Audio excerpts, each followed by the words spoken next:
বন্ধুরা, বেঙ্গলি কুকিংয়ে আপনাদের সকলকে আরেকবার স্বাগত জানাই। আপনি সকলে কেমন আছেন? আশা করি খুবই ভালো আছেন এবং সুস্থ আছেন। আজও চলেছি যে নতুন একটি রান্না নিয়ে। চলুন তাহলে প্রথম থেকে শেষ পর্যন্ত ভিডিওটি দেখবেন।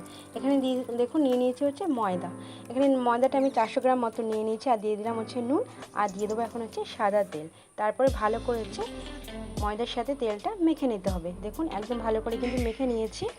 আর তারপরে দিয়ে দেবো হচ্ছে ডিম। আজকে ডিম দিয়ে বানাবো হচ্ছে ময়দা দিয়ে ডিম পরোটা।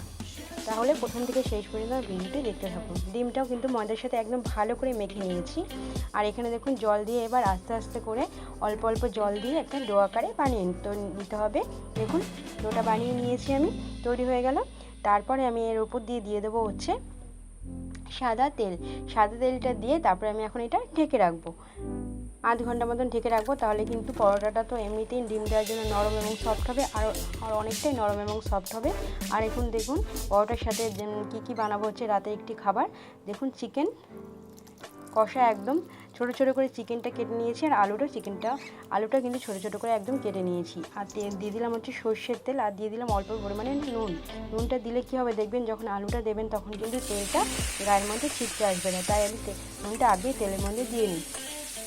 এখন ছোটো ছোটো টুকরো করে আলুগুলো কেটে রাখা আলুগুলো এখন কিন্তু ভালো করে আমি ভেজে নেব নুন আর হলুদ দিয়ে। নুনটা আমি আগে থেকেই দিয়ে দিয়েছিলাম। তারপরে এখন এর মধ্যে দিয়ে দেবো অল্প পরিমাণে হলুদটা, আমি এখানে অল্প পরিমাণে ব্যবহার করব। দেখুন ভালো করে কিন্তু একদম লাল লাল করে ভেজে নিয়েছি। ভাজাটা হয়ে গেছে। তারপরে ওই তেলের মধ্যে আরেকটু তেল দিয়ে দিলাম হচ্ছে কুচনো পেঁয়াজগুলো।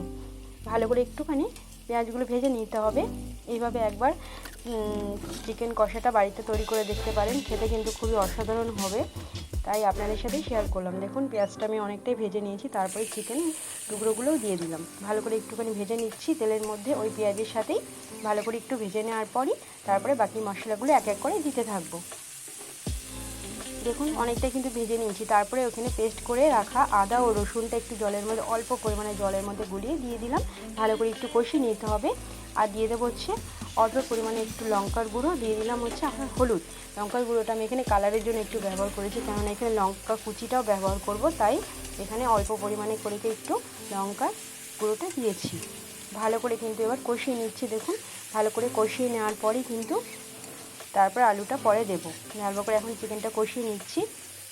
চিকেনটা কষানো অনেকটাই হয়ে গেছে দেখুন। তারপরে এখন দিয়ে দেবো এর মধ্যে হচ্ছে টমেটো আর হচ্ছে লঙ্কা কুচিটা আমি ব্যবহার করছি ঝালের জন্য। যে যেরকম ঝাল খেতে পছন্দ করেন সেরকম অনুযায়ী দেবেন। আর দিয়ে দিলাম হচ্ছে পরিমাণ মতো নুনটা আমি লাস্টে দিয়েছি। আর দেখুন ভাজা আলুগুলোও দিয়ে দিলাম। অনেকটাই কিন্তু চিকেনটা আমার কষানো হয়ে গেছে। তারপরে আলুগুলোও দিয়ে দিলাম, আর একটু নাড়িয়ে চাড়িয়ে তারপরে আমি এখানে অল্প পরিমাণে একদম জলটা ব্যবহার করব। এইভাবে অবশ্যই চিকেনটা রান্না করে দেখতে পারেন, রাতে কিন্তু খুবই সুন্দর যাবে।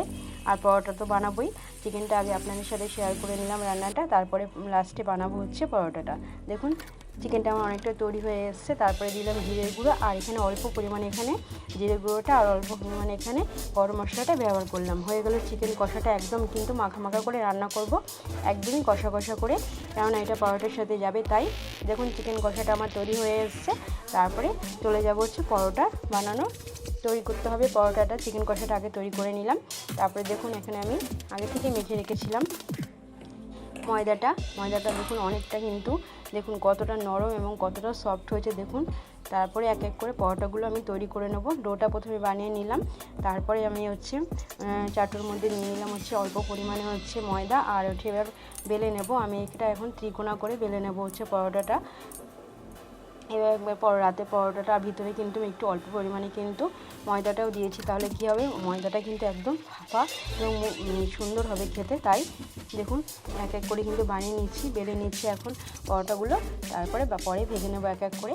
দেখুন এভাবে আমি ত্রিকোণা করে পরোটাগুলো আজকে ভাজবো এক এক করে, তাই তৈরি করে নিচ্ছি প্রথমে, তারপর এক এক করে ভেজে নেব।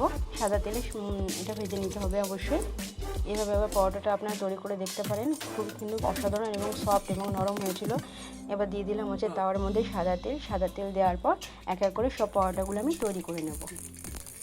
আজকে রাতে বানাচ্ছি হচ্ছে ডিম পরোটা। বাড়ির লোকে খেয়ে কিন্তু খুবই বলেছিল খুবই সুন্দর এবং নরম এবং সফট হয়েছিল। দেখুন এক এক করে উল্টে পাল্টে পরোটাগুলো এইভাবে বাকি পরোটাগুলো আমি সব তৈরি করে নেব। পরোটাগুলো দেখতেও যেরকম সুন্দর হয়েছিল, খেতেও কিন্তু সেরকমই অসাধারণ হয়েছিল এবং দেখুন কতটা ফুলে উঠেছে। এক এক করে সব পরোটাগুলো আমি এইভাবেই তৈরি করে নিচ্ছি। দেখুন পরোটাটা দেখতেও কতটা সুন্দর হয়েছিল। দেখুন এক এক করে কিন্তু সব পরোটাগুলো আমার তৈরি হয়ে গেল। এবার শুধু পরিবেশনের অপেক্ষায়। দেখুন পরোটাটা আপনাদের দেখিয়ে দিচ্ছি যে কতটা এবং নরম এবং কতটা সফট হয়েছে। দেখুন একদম কিন্তু মুঠোর মধ্যে চলে আসছে। এইভাবে বানিয়ে দেখতে পারেন একবার। পরোটাটা খেতে কিন্তু বাড়ির লোক খুবই পছন্দ করবে। দেখুন পরিবেশন করে ফেললাম একদম চিকেন কষা আর সাথে পরোটা। তাহলে আমার এই রেসিপিটি দেখে আপনাদের কেমন লাগলো অবশ্যই কিন্তু জানাবেন। আর বাড়ির লোকের জন্য এইভাবে আগে বানিয়ে তৈরি করে খাওয়াবেন। দেখুন সবাই প্রশংসায় পঞ্চমুখ হবে। তাহলে চলুন আমার রেসিপিটি দেখে আপনাদের কেমন লাগলো অবশ্যই জানাবেন। ভালো থাকবেন, সুস্থ থাকবেন। আজ তাহলে আসি, টাটা।